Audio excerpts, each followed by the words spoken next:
Hi, my name is Peter, and I'm a parishioner at Mary Queen of the Apostles Parish in Salem, Massachusetts. This is my weekly personal reflection on the real presence of Jesus in the Eucharist. So both the first reading and the Gospel from Sunday's readings describe the permanence of marriage. The book of Genesis tells us, and the Gospel reminds us, that in marriage, the two spouses become one. Now, St. Augustine once said that the New Testament lies hidden in the Old, and the Old Testament is unveiled in the New. We can often learn something about the New Testament when we consider it in combination with the Old Testament.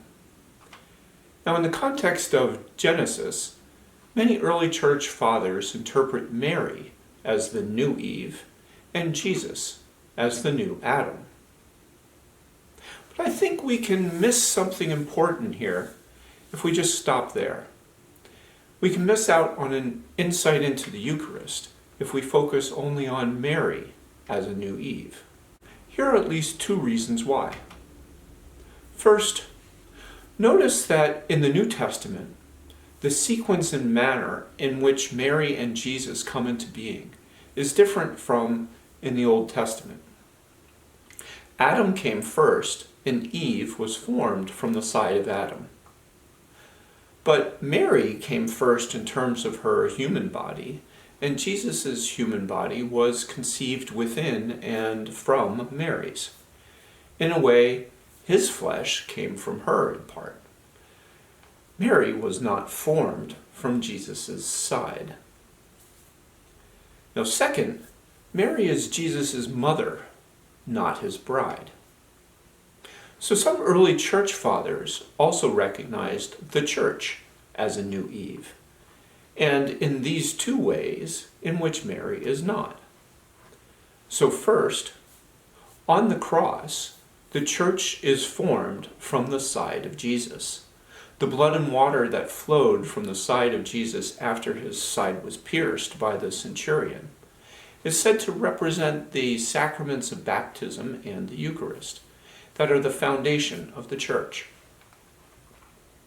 Now, second, as we read in the book of Revelation, the church is the bride of Christ. In Revelation 21:2, John said, "I also saw the holy city, a new Jerusalem, coming down out of heaven from God, prepared as a bride adorned for her husband." And then in verse 9, an angel said to John, "Come here, I will show you the bride, the wife of the Lamb." And then in Revelation chapter 19, verse 7, the angels are crying out, "Let us rejoice and be glad and give him glory, for the wedding day of the Lamb has come. His bride has made herself ready." And then in verse 9, the angel told John to write something that we say almost exactly at every Mass. "Blessed are those who are called to the wedding feast of the Lamb." With this picture in our minds of the church, the New Jerusalem, being prepared as the bride of Christ, let's now focus on the words of Adam from our first reading on Sunday. But instead, imagine them said by Christ, the new Adam, to the new Eve, the church.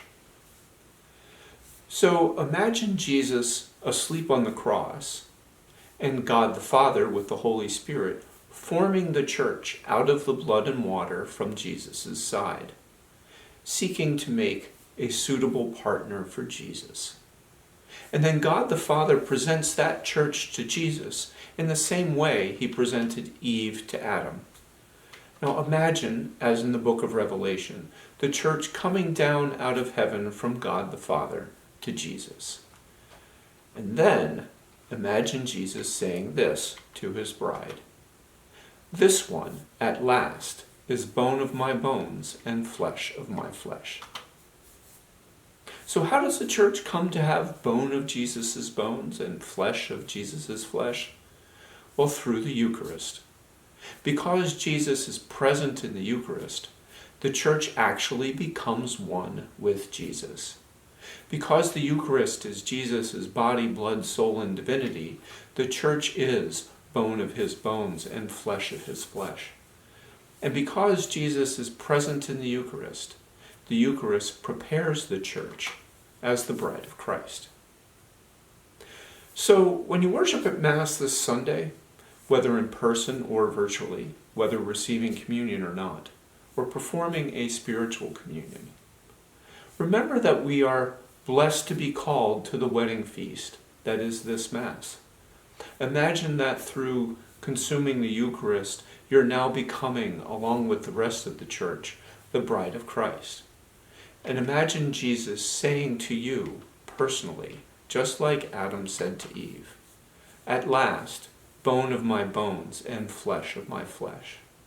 And imagine Jesus' desire and delight to love you with the same love of a spouse, to become one with you. May God bless you, and see you next week.